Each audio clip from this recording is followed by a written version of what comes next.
Hello বন্ধুরা, আজ আমি তোমাদের কাছে নতুন একটা রেসিপি নিয়ে এসেছি, শাকসুকার রেসিপি। দেখো শাকসুকা করতে আমার কী কী লাগছে। এখানে আমি পেঁয়াজ কুচিয়ে নিয়েছি, ধনেপাতা কুচোনো আছে, লঙ্কা কুচি করা রয়েছে, ক্যাপসিকাম রয়েছে, এখানেও সবুজ ক্যাপসিকাম রয়েছে, টমেটোকে আমি পেস্ট করে নিয়েছি, আদা কুচি রয়েছে, রসুন কুচি আছে, ডিম আছে, ব্ল্যাক পেপার আছে, টমেটো কুচি আছে, নুন আছে, চিনি আছে, লঙ্কা গুঁড়ো আছে। আমি কড়াইয়ে তেল দিয়ে দিচ্ছি।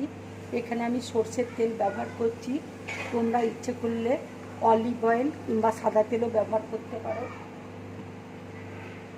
তেল দেখো গরম হয়ে গেছে, এবার আমি রসুন কুচি দিয়ে দিচ্ছি,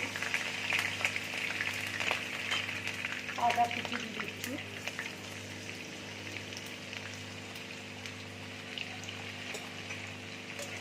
এবার আমি পেঁয়াজ দিয়ে দিচ্ছি,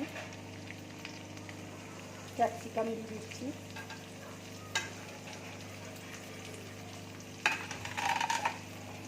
টমেটো দিয়ে দিচ্ছি, দিয়ে একসাথে ভেজে দেবো, হালকা করে ভাজবো।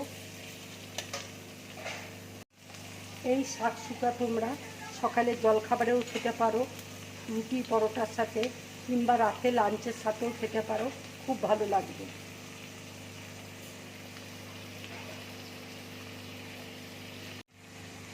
এই শাকসুকা তোমরা পাউরুটির সাথে সকালবেলায় জলখাবারে খাবে, খুব ভালো লাগবে খেতে। এবার আমি কাঁচা লঙ্কা কুচি দিয়ে দিচ্ছি, এবার আমি একটু হলুদ দিয়ে দিচ্ছি,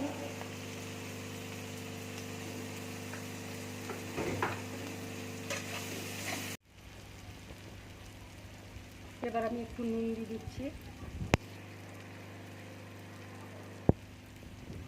লঙ্কার গুঁড়ো দিয়ে দিচ্ছি। তোমরা যে যেমন ঝাল খাও সেইভাবে লঙ্কা দেবে। এবার দেখো ব্ল্যাক পেপার দিয়ে দিচ্ছি।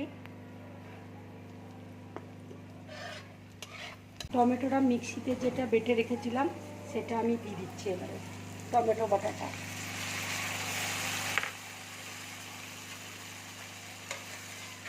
এবার আমি একটু চিনি দিয়ে দিচ্ছি, একটু মিষ্টি দিলে খেতে খুব ভালো লাগবে।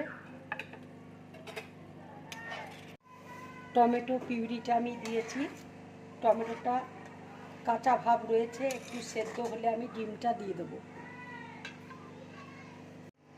দেখো আমি ডিমটা এবার ভেঙে বাটির মধ্যে ঢালছি। এবার দেখো ডিমটা আমি দিয়ে দিচ্ছি,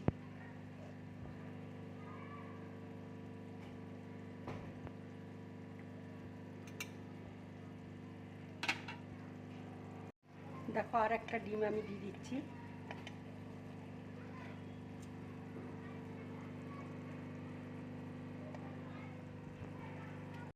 এবার দেখো আর একটা ডিম দিয়ে দিচ্ছি, এবার ডিমের উপর আমি একটু হালকা করে নুন দিয়ে দিচ্ছি, এবার আমি ঢাকা দিয়ে দিচ্ছি একটু সেদ্ধ হবার জন্য। এবার আমি উপর দিয়ে একটু ধনেপাতা দিয়ে দিচ্ছি,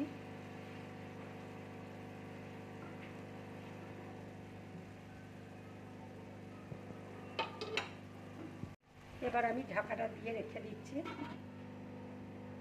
2 মিনিটের জন্য। ঢাকাটা দেখো খুলে দিচ্ছি, দেখো শাকসুকা আমার পুরো রেডি হয়ে গেছে। তোমরা এইভাবে বানাবে, খেতে খুব ভালো লাগবে। এবার আমি গ্যাসটা অফ করে দিচ্ছি। বন্ধুরা, তোমরা এইভাবে শাকসুকা বানিয়ে খাবে, খুব ভালো লাগবে খেতে। যদি আমার এই রেসিপিটা তোমাদের ভালো লাগে তাহলে লাইক করবে, শেয়ার করবে আর ড্রিম ব্লগ চ্যানেলটাকে সাবস্ক্রাইব করবে। নমস্কার।